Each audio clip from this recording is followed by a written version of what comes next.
Hello everyone. आज हमारे पास एक बहुत ही सुंदर सा लेंस आ गया है जो मुझे पता है काफ़ी सारे सिनेमेटोग्राफर्स और फोटोग्राफर्स को काफ़ी पसंद आने वाला है। ये जो लेंस है वो विल्ट्रॉक्स ब्रांड का है और ये 135 mm का लेंस है। यूजुअली जब भी हम लोग वेडिंग्स शूट करते हैं, पोर्ट्रेट शॉट लेते हैं, कुछ भी सिनेमैटिक शॉट्स लेते हैं, फोटो शॉट्स लेते हैं, तब जो है हम यूजुअली 85 mm को प्रेफर करते हैं। अभी 85 mm में हमारा यही मोटो रहता है कि हम जो पोर्ट्रेट्स लेने वाले हैं वो सारे 85 mm से ले, बट हमारा जो पर्सपेक्टिव रहता है वो यही है कि भाई हमें जो है पोर्ट्रेट शॉट्स लेने हैं।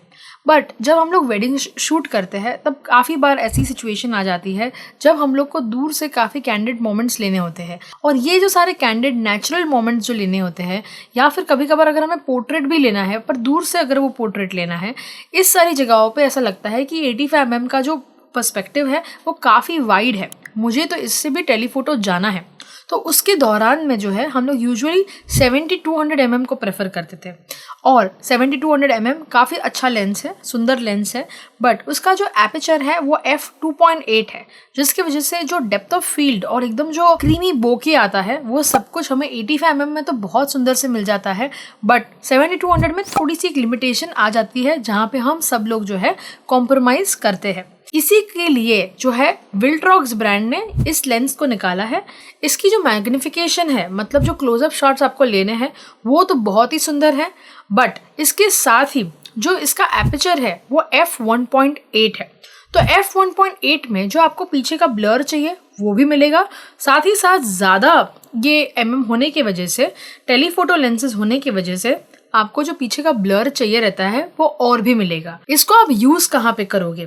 तो देखिए, अगर आप एक वेडिंग प्रोफेशनल है और कैंडिड फोटोज़ लेते हैं, सिनेमैटिक वीडियोज़ लेते हैं, वहाँ पे काम में आ सकता है। अगर आप wild life photography, bird photography, ये सारी चीज़ें करना पसंद करते हैं तो अब आपको ये काम में आ सकता है, क्योंकि काफ़ी हद तक ये आपको टेलीफोटो शॉट्स देता है। अगर आप एक पोर्ट्रेट फोटोग्राफर है, फैशन फोटोग्राफर है, तब ये लेंस आपको काम में आ सकता है। तो ये सारे फैक्टर्स हैं कि आपको ये लेंस कहाँ कहाँ पे काम में आएगा। नेक्स्ट बात आता है कि ये कौन से माउंट का लेंस है। दो माउंट्स हैं, एक है सोनी माउंट और दूसरा है निकॉन माउंट। अगर आपके पास निकॉन या सोनी दोनों में से कोई भी कैमरा है जिसके ऊपर जी माउंट और ई माउंट आता है रिस्पेक्टिवली, तो वहाँ पर आपको इस लेंस का माउंट मिल जाएगा। अगर सोनी यूज़र है तो आप सोनी माउंट का ई माउंट आप इस सीरीज़ में विल्ट्रॉक्स का 135 mm में प्रेफर कर सकते हैं, और अगर निकॉन है तो वैसे ही आप निकॉन के लिए माउंट खरीद सकते हैं। सबसे पहले ना इसकी एक टेक्निकलिटीज़ के बारे में बात कर लेते हैं। ये जो लेंस है इसके अंदर जो है 14 लेंस एलिमेंट्स है। 14 लेंस एलिमेंट्स का मतलब है कि अलग अलग ग्लासेस है जो इसके अंदर रखे हुए हैं, और ये जो है 9 ग्रुप्स में रखे हुए हैं। तो 9 ग्रुप्स में मिला के आपको ये 14 एलिमेंट्स मिलते हैं। अभी आप कहोगे कि इस सब से हमें क्या फ़र्क पड़ता है? देखिए, जितने एलिमेंट्स ज़्यादा होंगे उतना डिफ्रैक्शन ज़्यादा होता है। अगर 14 के बदले 18 एलिमेंट्स है या 20 एलिमेंट्स है, तो आप समझ सकते हो कि जब लाइट यहाँ से पास होती है, अगर बहुत सारे एलिमेंट्स से पास होगी, बहुत सारे ग्लास के टुकड़ों से वो पास हो रही है, तो फिर क्या होगा कि आपको जो शार्पनेस मिलनी चाहिए वो थोड़ी सी कम मिलती है। 14 एलिमेंट्स है तो आपको इतनी शार्पनेस मिली, अगर 20 एलिमेंट्स है तो आपको थोड़ी सी कम शार्पनेस मिलेगी। तो कहने का ये है, जितना एलिमेंट्स बढ़ते हैं उतनी आपकी शार्पनेस थोड़ी सी कम हो जाती है। और आपको ये भी समझना है कि जितना आपका mm ज़्यादा होगा, 135 mm, 200 mm, 400 mm, तो जितना mm आपका ज़्यादा होगा उतना जो है लेंस एलिमेंट्स ज़्यादा लगते भी है, राइट? तो आप कहोगे तो मतलब ज़्यादा लेंस एलिमेंट्स रहेंगे, मतलब 135 mm है, 14 एलिमेंट्स रखे हैं, तो फिर इसकी शार्पनेस इतनी अच्छी कैसे हो सकती है? इसी पॉइंट पे मैं आती हूँ। ये जो है विल्ट्रॉक्स की नई सीरीज़ है जिसका नाम है विल्ट्रॉक्स लैब सीरीज़। जो विल्ट्रॉक्स की नॉर्मल रेंज की सीरीज़ है वो तो अच्छी है ही, पर उसमें और इसमें क्या फ़र्क है? तो सबसे पहला फ़र्क ये है कि जो भी लेंस एलिमेंट्स इसके अंदर रखे हुए हैं उसमें से 4 लेंस एलिमेंट्स ऐसे हैं जिसके ऊपर जो है लो डिस्पर्शन का एक कोटिंग लगाया गया है। वो कोटिंग के वजह से जो है जब भी लाइट इसके अंदर से पास होती है, वो पास होने के कारण उसकी जो शार्पनेस है वो फिर भी बरकरार रहती है। दूसरा, आपको इसके अंदर डिफरेंस ये लगेगा कि इसके अंदर हाइपर VCM मोटर है। इसका क्या मतलब है? मतलब वॉइस कॉइल्ड मोटर। इसके अंदर एक ऐसी कॉइल वाली मोटर डाली गई है जिसके कारण वो जो आवाज़ है वो ना के बराबर है। अब वो आवाज़ होगा ही नहीं, है ना।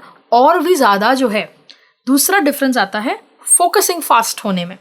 अगर मैं स्टेपिंग मोटर की बात करूं, जो भी लोग एक्सपीरियंस फोटोग्राफर वीडियोग्राफर है वो ये चीज़ को बहुत अच्छे से समझते हैं कि अगर आप स्टेपिंग मोटर से अगर आप शूट करते हो तो उसमें थोड़ी सी स्लो फोकसिंग होगी as compare to USM motor. USM motor में और भी फास्ट होगी एंड हाइपर वीएसएम मोटर में यूएसएम मोटर से भी फास्ट फोकसिंग होगी। तो आपको फोकसिंग फास्ट होगी और आपको जो नॉइज आता है लेंस में से वो भी नहीं आएगा। तो ये बहुत ही यूनिक टेक्नोलॉजी है जो अभी ही रिसेंटली लॉन्च हुई है, जो इस लेंस में डाली गई है। इसके बाद की जो थर्ड टेक्निकल बात है वो है आईएफ मोटर। इसके अंदर इंटरनल फोकसिंग है, मतलब इसमें लेंस आगे पीछे नहीं होते हैं, लेंस एलिमेंट्स आगे पीछे नहीं होते हैं।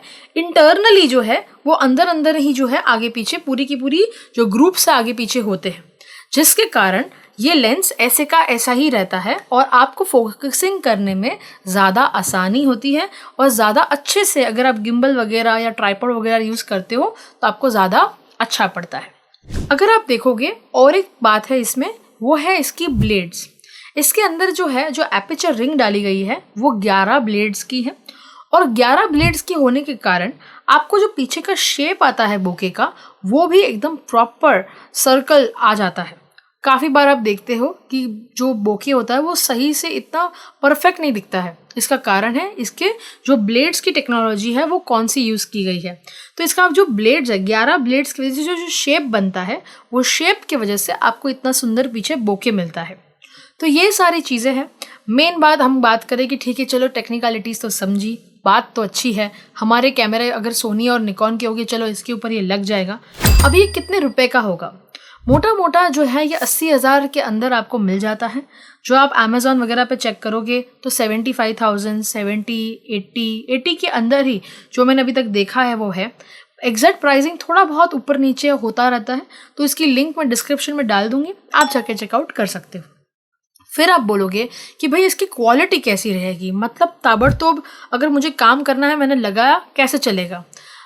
आप देख सकते हो कि मैंने बहुत सारे सैम्पल शॉट्स अभी तक आपको दिखाए हैं, पोर्ट्रेट के शॉट्स दिखाए हैं। तो आपकी ये क्वालिटी वीडियो शॉट्स में कैसी आएगी, फ़ोटोज़ में कैसी आएगी, लाइव इवेंट्स में कैसा आएगा और पोर्ट्रेट्स में कैसा आएगा, ये सारी चीज़ें आप देख पा रहे हो। अभी ये जो है ओरिजिनली मैंने खुद ने शूट की है। अभी आप खुद सोच सकते हो कि आपके लिए ये लेंस की क्वालिटी कितनी बेहतरीन और अच्छी बन सकती है और आपका काम उससे कैसे एनहांस हो सकता है। ये जो लेंस है इसमें एक सुंदर सी चीज़ है। अगर आप देखोगे तो ये लेंस के पीछे यहाँ पर जो है एक कॉर्ड डाल सकते हो, तो आप जो है इस पे कनेक्ट करके इसका फर्मवेयर भी अपडेट कर सकते हो। तो इस लेंस की जो मोटराइज टेक्नोलॉजी है उसकी जो फर्मवेयर है वो अपडेट करने से भी काफ़ी बार क्वालिटी में फ़र्क आता है। नेक्स्ट का जो पॉइंट है वो है इसका मिनिमम फोकसिंग डिस्टेंस। इसका मिनिमम फोकसिंग डिस्टेंस का मतलब है कि आप इस लेंस को लेके कितना पास तक एक सब्जेक्ट के पास जा सकते हो। तो आप 0.75 मीटर तक उसके पास जा सकते हो, तो काफ़ी मिनिमम फोकसिंग डिस्टेंस है, मतलब एक सब्जेक्ट के काफ़ी पास तक आप जाके शॉट ले सकते हो। 0.75 मीटर है, राइट।